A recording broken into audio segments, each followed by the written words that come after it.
अनंत, दरअसल मैं अपने दर्शकों को ये बताना चाहता हूं कि देखिए हम वहीं मौजूद हैं जहां पर दो कब्र खोदे गए हैं, अतीक और अशरफ के, और यहां पर मस्जिद है। आप देख सकते हैं कि इसी कब्रिस्तान में एक मस्जिद है और यहां पर कुछ मौलाना जो हैं उनसे हम बात करने की कोशिश करते हैं कि सर क्या होता है जब डेड बॉडी आएगी उसके बाद यहाँ पर यहाँ पर दफनाने का जो प्रोसेस है वो क्या है? जी देखिए, सबसे पहले तो मिट्टी आती है तो हम लोग जनाजा की नमाज़ पढ़ते हैं। पहले तो पाकीज़े तरीके से नहलाया धुलाया जाएगा जी।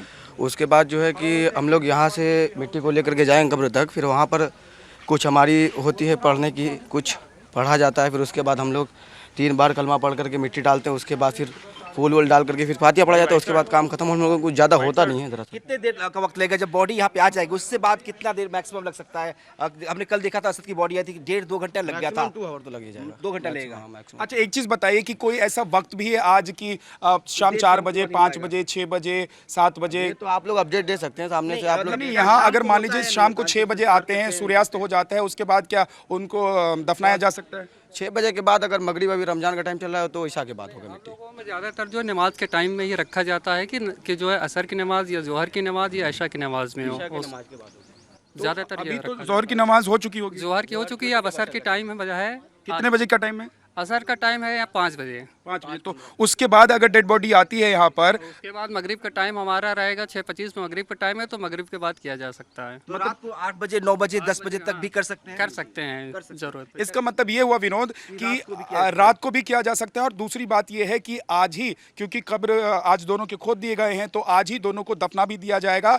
और जो रिचुअल्स होते हैं, जो प्रक्रिया होती है मुस्लिम धर्म में, उसके हिसाब से आज अतीक और अशरफ दोनों को सुपुर्द खाक कर दिया जाएगा। देखिए बिल्कुल, जो कुछ देर पहले जब अधिकारियों से बात हुई थी, उनका मानना था कि वो चाहते भी हैं कि जल्द से जल्द जो है मिट्टी को सुपुर्द खाक किया जाए, और इसीलिए तैयारी की गई थी। कुछ देर पहले हम यहाँ जब मौजूद थे तभी बकाया जनरेटर भी लाया गया कि लाइट की व्यवस्था की जाए, क्योंकि अगर लेट होता है तो लाइट होनी चाहिए। तो ये व्यवस्थाएं की जा रही है कि समय से सब जो है कंप्लीट कर लिया जाए।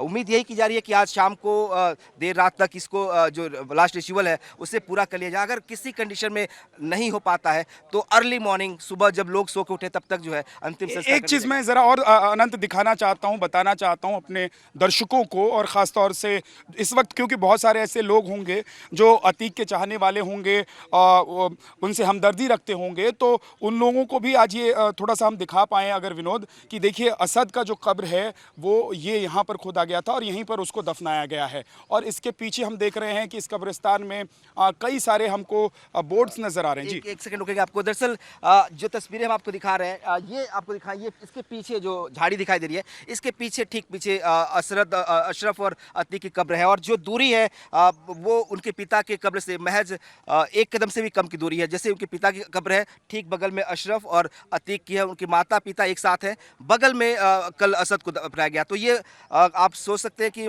100 मीटर का, 50 मीटर का एरिया होगा जिसमें ये 5 कब्रें होंगी। तो एक ही पास में पिता, भाई, बेटा, माँ और बाप सबकी कब्रें हैं। जी, तो ये कब्र है असद का? नहीं, माफ करिए, इससे पीछे ये जो झाड़ी देख रहे हैं हम, इसके पीछे यहाँ से थोड़ी सी दूरी है। चूंकि ये पूरी झाड़ियों का इलाका ये है लंबा, ये बहुत बड़ा जो कब्रिस्तान है, एरिया बहुत बड़ा है इसका। तो इस झाड़ी के पीछे वो हिस्सा है जहाँ पे कल असद को दफनाया गया था, और वहीं पे उनकी दादा, असद के दादा दादी, और आज जो है पिता और चाचा की भी। तो ये गद्दी के हिसाब से इनका कब्रिस्तान होता है क्या? ये बिल्कुल, ये अतीक की कब्रिस्तान कही जाती है इसको। जो अतीक के फैमिली के जितने भी लोग होते हैं वो यहीं दफनाए जाते हैं। तो इनकी परंपरा परिपाटी यही है कि इसी कब्रिस्तान में जो उनकी बॉडी दफनाई जाएगी। बड़ी बात है कि वहाँ पे ये इनकी जो कब्रें बनी हैं वहाँ पे बाकायदा सीमेंटेड वो बनाया गया है, ताकि उनके नाम लिखे गए हैं, उनके बोर्ड लगाए गए हैं, जिससे ये पता चल पाए कि ये उनके दादा की है, उनके माता जी की है, उनके पिताजी की है। और अब असद की बॉडी लगी है, वहीं बगल में अशरफ और अतीक के लिए भी कब्र खोदी गई है।